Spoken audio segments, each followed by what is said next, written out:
શ્રાવણ મહિનાના હવે 3-4 દિવસ બાકી છે, તો શિવજીના નામની મહિમા જ લેતી. આમ તો શિવજીના ભક્તોની ઘણી કથા છે, પણ હવે સમયનો અભાવ છે અને એટલું બધું પીરસી શકાય એમ નથી, એટલે કેવલ શિવજીના નામની બને ત્યાં સુધી મહિમા લેવામાં આવશે. કારણ કે નામ જપ સાર છે કળિયુગમાં. જો જીવ નામ જપ પણ કરી લે, મહાદેવનું ભજન પણ કરી લે ને, તો બહુ થઈ ગયું. બાકી શિવજી વિશે વિશેષ અધ્યયન કરવું હોય તો વ્યક્તિએ પોતે જ રુચિ લઈ અને એના ગ્રંથો વસાવવા જોઈએ. કારણ કે મારી પાસે રામલીલા અને કૃષ્ણ લીલામાંથી એટલો સમય રહેતો નથી કે શિવકથા વાંચીને હું પીરસી શકું. એ મારી બદકિસ્મતી છે. તો આપણે શિવ નામ મહિમા લઈએ. એક વખત મૃત્યુના દેવતા પૃથ્વી ઉપર કોકના પ્રાણ લેવા માટે આવ્યા. એટલે શિવજીએ એને રોકીને પૂછ્યું કે મૃત્યુના દેવતા કોના પ્રાણ લેવા આવ્યા છો?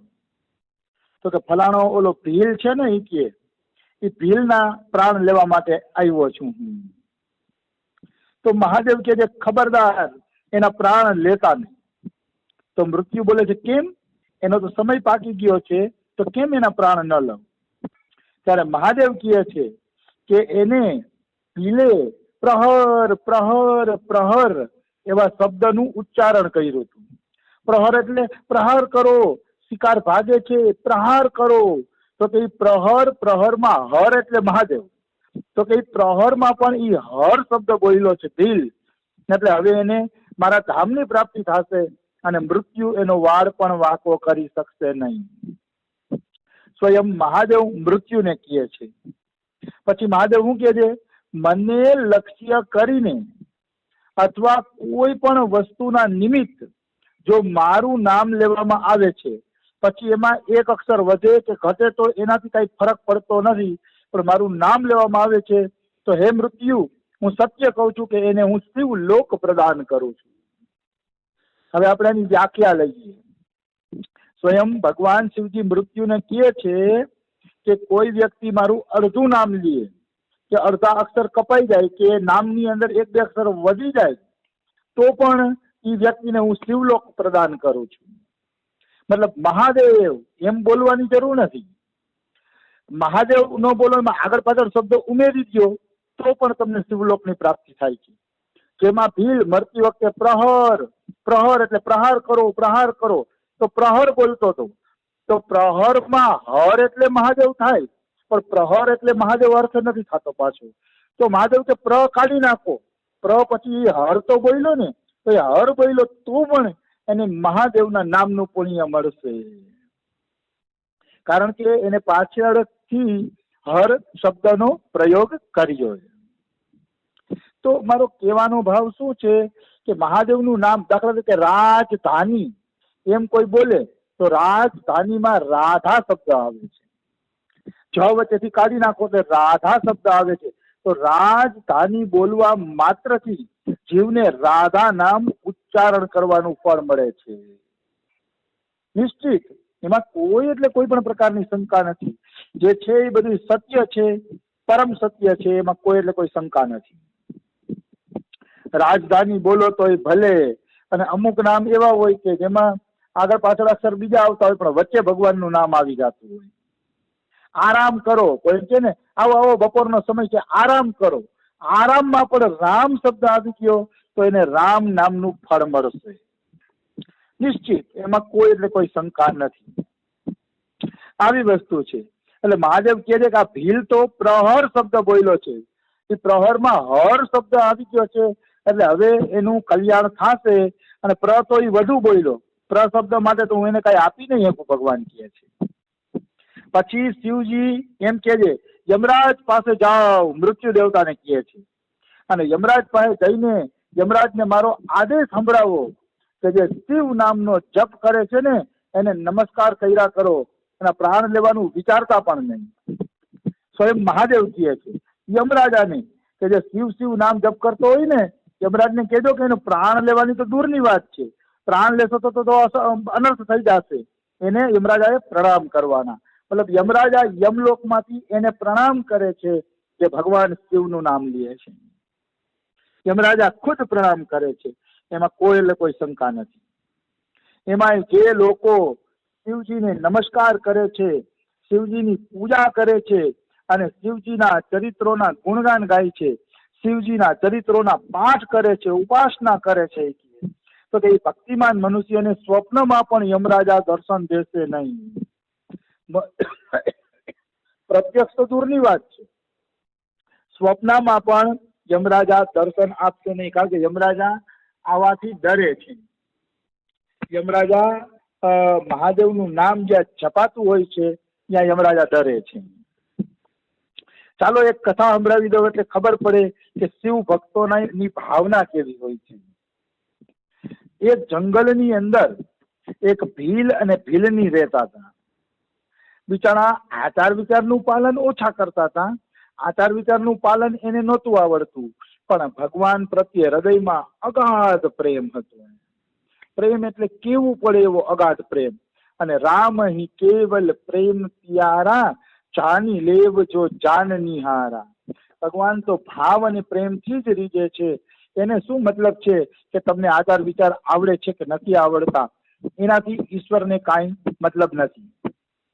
એ કેવલ અને કેવલ ભાવથી રીજે છે. તો ભીલ અને ભીલની સાથે સાથે રીએ, ભલે શિકારે કરતા હતા, એ શિકાર કરતા હતા પણ સાથે સાથે મહાદેવની પૂજા પણ કરતા હતા. શિકાર કરવો એનો ધંધો હતો. આપણે એમ થાય કે શિકાર કરતા હતા તો પ્રસન્ન કેમ થયા ભગવાન? તો કે ભગવાન ભાવ જ જુએ છે કે મારામાં ભાવ તો છે ને, અને પછી ભગવાન જ એવો ચમત્કાર કરી દેખાડે છે કે એ ચમત્કારના કારણે જીવ ભક્તિમાં લાગી જાય છે અને પાપ કરવાનું સદાના માટે છોડી દે છે. નિશ્ચિત જીવ પાપ કરવાનું નિશ્ચિત છોડી દેશે જો એને ભગવાનની ભક્તિ મળી જશે ને તો. એમાં કિંચિન માત્ર સંશય નથી. તો આ બિચારા શિકાર કરતા આમ ભોળા સ્વભાવના હતા. અતિથિ સેવા કરે અને એવું બધું કરે અને શિવનું ભજન કરે. એમાં એ ભાઈને તો એવો નિયમ હતો કે રોજ ચિતાની ભસ્મ શિવજીના ઉપર ચડાવે. ચિતા ભસ્મ જ્યાં સુધી શિવજી ઉપર ન ચડાવે ત્યાં સુધી શિકાર કરવા ન જાતો અને ભોજન પણ ન લેતો. સવારનું ભોજન પણ પેલા પૂજા કરીને ચિતાને ભસ્મ ચડાવીને પછી ઈ સવારનું ભોજન લેતો. આવો ભક્તિભાવ. ઈશ્વર શું કરે છે? ઈશ્વર બહુ હોશિયાર છે. પેલા તો જીવને ભક્તિ કરવા દે છે, પાપ કરવાની છૂટ આપે છે, કાંઈ વાંધો નહીં, જે ધંધો કરતા હોય એ કરો, કાંઈ વાંધો નહીં, એ બદલવાની જરૂર નથી, છૂટછાટ આપે છે.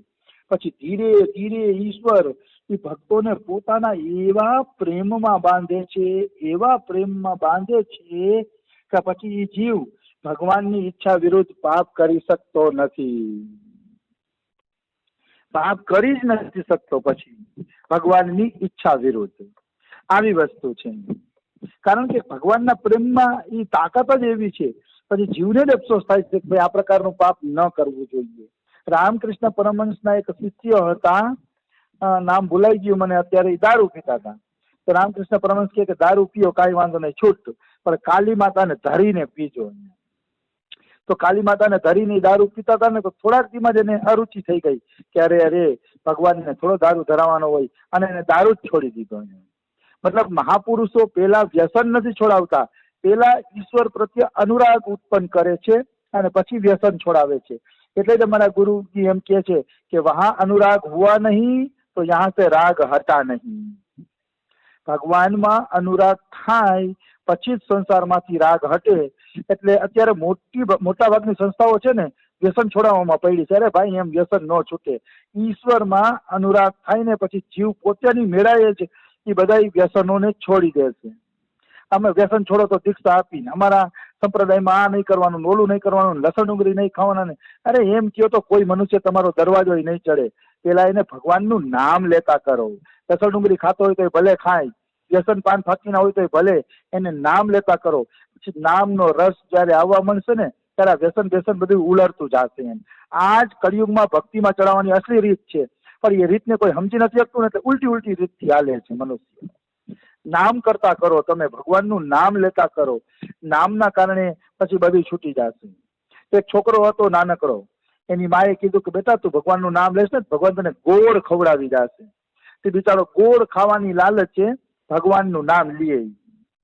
ગોળ ખાવાની લાલચે પ્રભુનું નામ લે. પછી મોટો થઈ ગયો ને 14 વર્ષનો, પછી માએ ગોળ દેવાનું બંધ કરી દીધું. તો એ નામ જપ કરે. તો માએ કીધું બેટા ભગવાન ગોળ નથી દેતા તોય કેમ નામ જપ કરસ? તો કે માં હવે ગોળની જરૂર નથી, ભગવાનના નામમાં જ મીઠાશ આવવા લાગી છે. આવી જ રીતે પેલા ઈશ્વર પ્રત્યે મીઠાશ ઉત્પન્ન કરો. મીઠાશ ઉત્પન્ન કર્યા પછી જીવ બધું છોડી દેશે, અવશ્ય છોડી દેશે.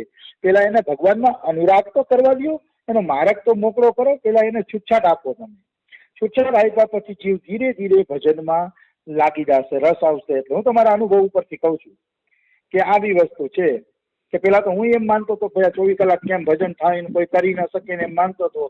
હવે માનું છું કે કરી શકે, જીવ જો ધારે ને તો કરી શકે. તો કહેવાનો ભાવ શું છે કે ભીલ રોજ ચિતાની ભસ્મ મહાદેવને ચડાવે અને પછીથી ભોજન પાણી લેતો. હવે એક વખત એવું બન્યું કે ફૂલ વરસાદ આવ્યો, અતિશય વરસાદ આવ્યો ને તો શમશાનમાંથી બધી ચિતાની ભસ્મ તણાઈ ગઈ, તણાઈ અને સમુદ્રમાં મળી ગઈ. ત્યારે એ ચિતાની ભસ્મ લેવા ગયો તો હજી તો પાણી ભર્યા હતા ને ભસ્મ ક્યાંય મળે એમ હતી નહીં. એટલે નિરાશ થઈને પાછો આવ્યો, ઉદાસ થઈને પાછો આવ્યો. ત્યારે ઉદાસ થઈને પાછો આવ્યો ને ત્યારે એની પત્ની